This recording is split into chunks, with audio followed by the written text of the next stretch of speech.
Well, as Alexander Graham Bell famously said on his first successful telephone call, hello, is that Domino's Pizza?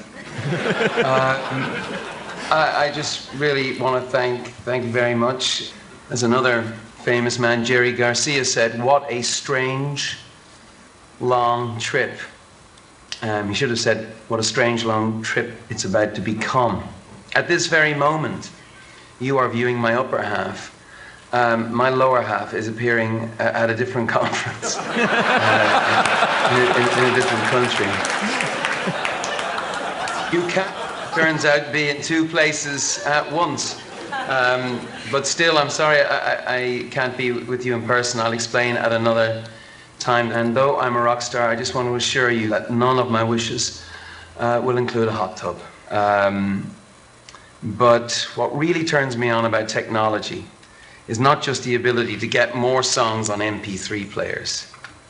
The revolution, this revolution, is much bigger than that. I hope, I believe. What turns me on about the digital age, what excites me personally, is that you have closed the gap between dreaming and doing. See, it used to be that if you wanted to make a record of a song, you needed a studio and a producer. You needed a laptop. Now you need a laptop. If you wanted to make a film, you needed a massive equipment and a Hollywood budget. Now, you need a camera that fits in your palm and a couple of books for a blank DVD. Imagination has been decoupled from the old constraints. And that really, really excites me. I'm excited when I glimpse that kind of thinking writ large. What I would like to see is idealism decoupled from old constraints. Political, economic, ideological, whatever. The geopolitical world has got a lot to learn from the digital world, from the ease with which you swept away obstacles that no one knew could even be budged. And that's actually what I'd like to talk about today. First, though, I should probably explain why and how I got to this place. It's a journey that started 20 years ago. You may remember that song, We Are the World, or Do They Know It's Christmas? Band-Aid, Live Aid. Another very tall, grizzled rock star, my friend Sir Bob Geldof, issued a challenge to feed the world. It was a great moment, and it utterly changed my life. That summer, my wife Ali and myself went to Ethiopia. We went on the quiet to see for ourselves what was going on. We lived in Ethiopia for a month, working at an orphanage. The children had a name for me. They called me the girl with the beard. Don't ask. Anyway, we found Africa to be a magical place. Big skies, big hearts, big shining continent, beautiful, royal people. Anybody who ever gave anything to Africa got a lot more back. Ethiopia didn't just blow my mind, it opened my mind. Anyway, on our last day at this orphanage, a man handed me his baby and said, would you take my son with you? He knew in Ireland that his son would live and that in Ethiopia his son would die. It was the middle of that awful famine. Well, I turned him down. And it was a funny kind of sick feeling, but I turned him down. And it's a feeling I can't ever quite forget. And in that moment, I started this journey. In that moment, I became the worst thing of all. I became a rock star with a cause. Except this isn't the cause, is it? 6,500 Africans dying every single day from AIDS, a preventable, treatable disease, for lack of drugs we can get in any pharmacy. That's not a cause. That's an emergency. 11 million AIDS orphans in Africa, 20 million by the end of the decade. That's not a cause. That's an emergency. Today, every day, 9,000 more Africans will catch HIV because of stigmatization and lack of education. That's not a cause. It's an emergency. So what we're talking about here is human rights. The right to live like a human. The right to live, period. What we're facing in Africa is an unprecedented threat to human dignity and equality. The next thing I'd like to be clear about is what this problem is and what this problem isn't. Because this is not all about charity. This is about justice. Really. This is not about charity. This is about justice. That's right. And that's too bad because we're very good at charity. Americans, like Irish people, are good at it. Even the poorest neighborhoods give more than they can afford. We like to give, and we give a lot. Look at the response to the tsunami. It's inspiring. But justice is a tougher standard than charity. You see, Africa makes a fool of our idea of justice. It makes a farce of our idea of equality. It mocks our pieties, it doubts our concern, it questions our commitment. Because there's no way we can look at what's happening in Africa and, if we're honest, conclude that it would ever be allowed to happen anywhere else. As you heard in the film, anywhere else, not here. Not here, not in America, not in Europe. In fact, a head of state that you're all familiar with admitted this to me. And it's really true.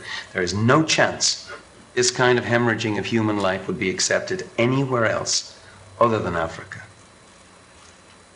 Africa is a continent in flames. And deep down, if we really accepted that Africans were equal to us, we would all do more to put the fire out. We're standing around with watering cans when what we really need is the fire brigade. You see, it's not as dramatic as the tsunami. It's crazy, really, when you think about it. Does stuff have to look like an action movie these days to exist in the front of our brain? The slow extinguishing of countless lives is just not dramatic enough, it would appear. Catastrophes that we can avert are not as interesting as ones we could avert. Funny that. Anyway, I believe that that kind of thinking offends the intellectual rigor in this room. 6,500 people dying a day in Africa may be Africa's crisis, but the fact that it's not on the nightly news, that we in Europe or you in America are not treating it like an emergency, I want to argue with you tonight that that's our crisis. I want to argue that though Africa is not the front line in the war against terror, it could be soon. Every week, religious extremists take another African village. They're attempting to bring order to chaos. Well, why aren't we? Poverty breeds despair, we know this. Despair breeds violence, we know this. In turbulent times, isn't it cheaper and smarter to make friends out of potential enemies than to defend yourself against them later? The war against terror is bound up in the war against poverty. And I didn't say that. Colin Powell said that. Now, when the military are telling us that this is a war that cannot be won by military might alone, maybe we should listen. There's an opportunity here, and it's real. It's not spin, it's not wishful thinking. The problems facing the developing world afford us in the developed world a chance to redescribe ourselves to the world. We will not only transform other people's lives, but we will also transform the way those other lives see us. And that might be smart in these nervous, dangerous times. Don't you think that on a purely commercial level, that antiretroviral drugs are great advertisements for Western ingenuity and technology? Doesn't compassion look well on us? And let's cut the crap for a second. In certain quarters of the world, brand EU, brand USA is not at its shiniest. The neon sign is fizzing and cracking. Someone's put a brick through the window. The regional branch managers are getting nervous. Never before have we in the West been so scrutinized. Our values, do we have any? Our credibility. These things are under attack around the world. Brand USA could use some polishing. And I say that as a fan, you know, as a person who buys the products. But think about it. More antiretrovirals. It makes sense. But that's just the easy part, or ought to be. But equality for Africa. That's a big, expensive idea. You see, the scale of the suffering numbs us into a kind of indifference. What on earth can we all do about this? Well, much more than we think. We can't fix every problem, but the ones we can, I want to argue we must.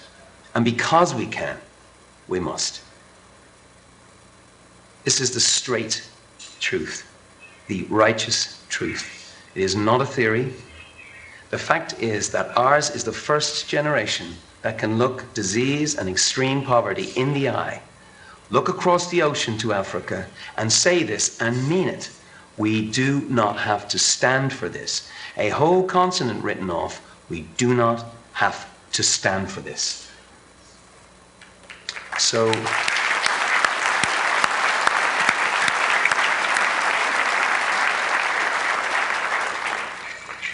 and let me say this without a trace of irony, before I back it up to a bunch of ex-hippies. Forget the 60s. We can change the world. I can't. You can't as individuals, but we can change the world. I really believe that. The people in this room, look at the Gates Foundation. They've done incredible stuff, unbelievable stuff. But working together, we can actually change the world. We can turn the inevitable outcomes and transform the quality of life for millions of lives who look and feel rather like us when you're up close. I'm sorry to laugh here, but you do look so different than you did in Haight-Ashbury in the 60s. But I want to argue that this is the moment that you are designed for. It is the flowering of the seeds you planted in earlier, headier days. Ideas that you gestated in your youth.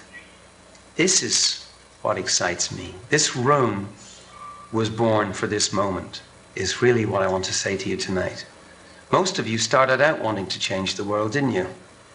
Most of you did.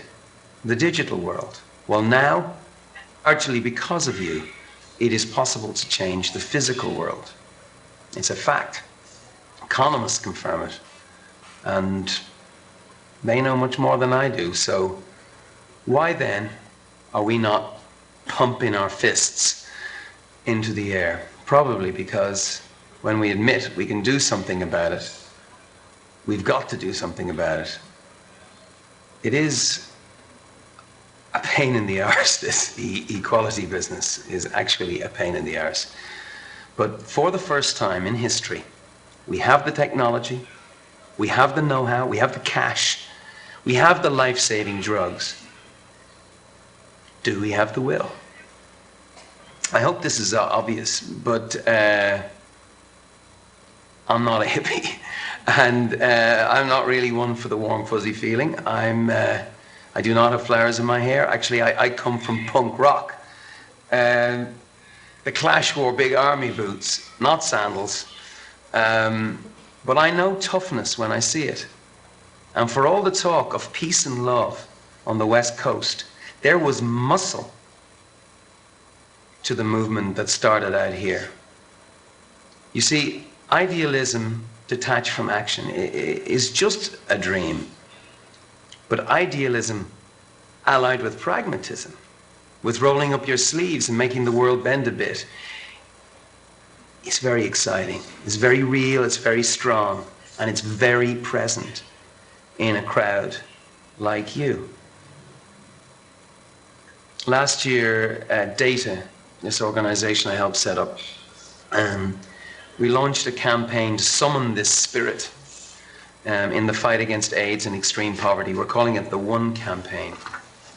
It's based on our belief that the action of one person can change a lot, but the actions of many coming together as one can change the world. Well, we feel that now is the time to prove we're right. There are moments in history when civilization redefines itself. We believe this is one. We believe that this could be the time when the world finally decides that the wanton loss of life in Africa is just no longer acceptable. This could be the time that we finally get serious about changing the future for most people who live on planet Earth. Momentum has been building, lurching a little, but it's building. This year is a test for us all, especially the leaders of the G8 nations, who really are on the line here, with all the world and history watching. I have been, of late, disappointed with the Bush administration. They started out with such promise on Africa. They made some really great promises, and actually have fulfilled a lot of them, but some of them they haven't. They don't feel the push from the ground, is the truth. But my disappointment has much more perspective when I talk to American people and I hear their worries about the deficit and the fiscal well-being of their country. I understand that. But there's much more push from the ground than you'd think if we got organized. What I try to communicate, and you can help me if you agree, is that aid for Africa is just great value for money at a time when America really needs it.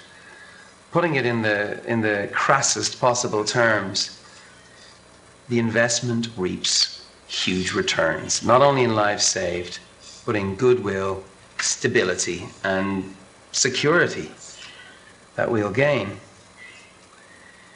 So this is what I hope that you'll do, if I could be so bold, and not have it deducted from my number of wishes.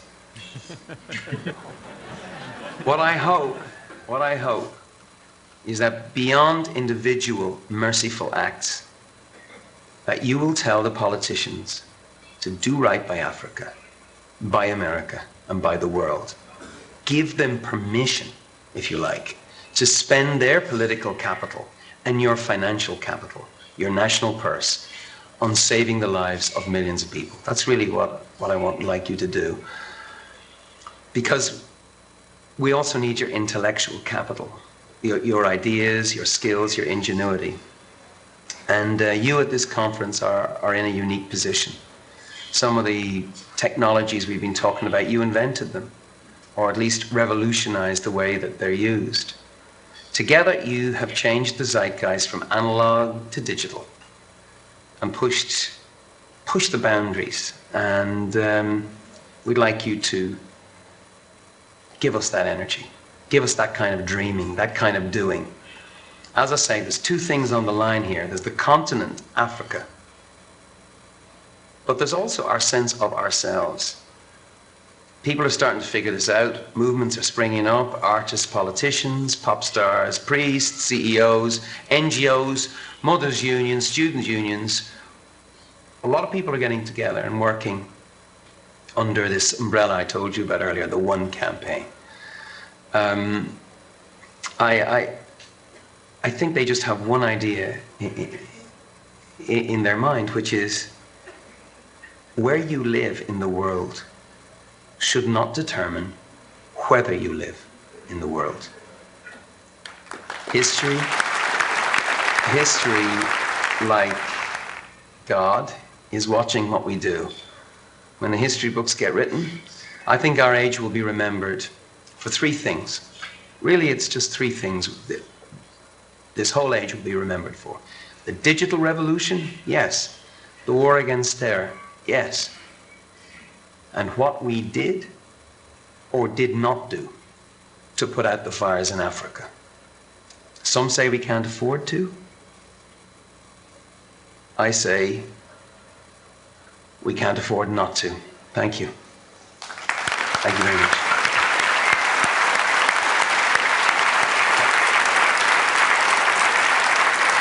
Okay, my 3 wishes. The ones that TED has offered to grant. You see, if this is true, and I believe it is, that the digital world you all created has uncoupled the creative imagination from the physical constraints of matter, this should be a piece of piss. I should add that this started out as a much longer list of wishes, most of them impossible, some of them impractical, and 1 or 2 of them certainly immoral.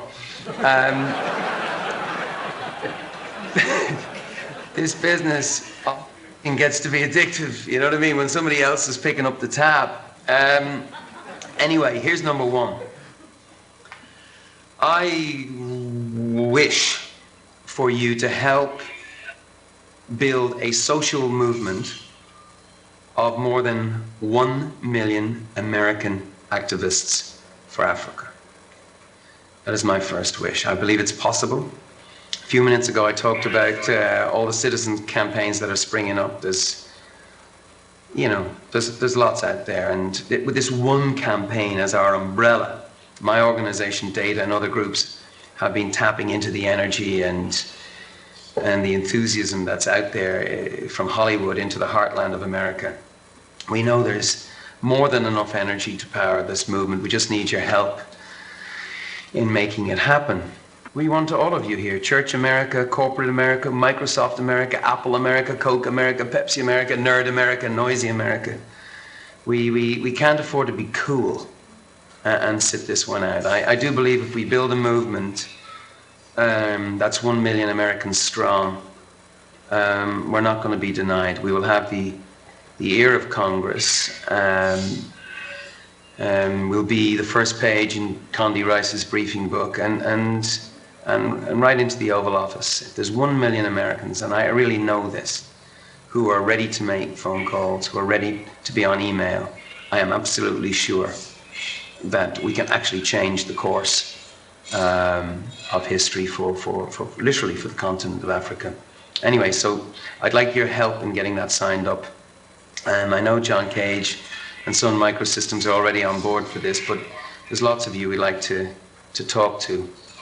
Right, my second wish, number 2. I would like 1 media hit for every person on the planet who is living on less than $1 a day. That's 1 billion media hits. Could be on Google, could be on AOL. Steve Case, Larry, Sergey, they've already done a lot already. Could be NBC, could be ABC. Actually, we're talking to ABC today about the Oscars. We have a film produced by John Kamen at Radical Media.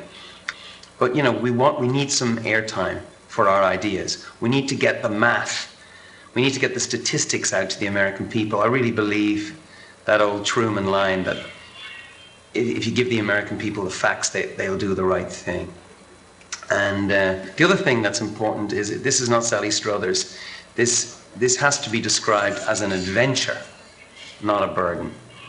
One by one. They step forward. A nurse. A teacher. A homemaker. And lives are saved. The problem is enormous. Every 3 seconds, 1 person dies. Another 3 seconds. 1 more. The situation is so desperate in parts of Africa, Asia, Even America. That aid groups, Just as they did for the tsunami. Are uniting. As one. acting, As one. We can beat extreme poverty, Starvation. AIDS. But we need your help. One more person. Letter. voice will mean the difference between life and death. for millions of people. Please. Please join us. by working together. Americans have an unprecedented opportunity. We can make history. We can start to make poverty history. One. By one. By one. Please visit one at this address. We're not asking for your money. We're asking for your voice. All right. I wish for TED to truly show the power of information, its power to rewrite the rules and transform lives by connecting every hospital, health clinic, and school in one African country. And I would like it to be Ethiopia. I believe we can connect every school in Ethiopia, every health clinic, every hospital. We can connect to the internet. That is my wish, my third wish. I think it's possible. I think we have the money and brains in the room to do that. And that would be a mind-blowing wish to come through. I've been to Ethiopia. As I said earlier, it's actually where it all started for me. The idea that the internet, which changed all of our lives, can transform a country and a continent that has hardly made it to analog, let alone digital, blows my mind. But it didn't start out that way. The first long-distance line from Boston to New York was used in 1885 on the phone. It was just 9 years later that Addis Ababa was connected by phone to Harare, which is 500 kilometers away. Since then, not that much has changed. The average waiting time to get a landline in Ethiopia is actually about 7 or 8 years. But wireless technology wasn't dreamt up then. Anyway, I'm Irish, as you can see. I know how important talking is. Communication, very important for Ethiopia, will transform the country. Nurses getting better training, pharmacists being able to order supplies, doctors sharing their expertise in all aspects of medicine. It's a very, very good idea to get them wired. And that is my third and final wish for you at the TED conference. Thank you very much once again.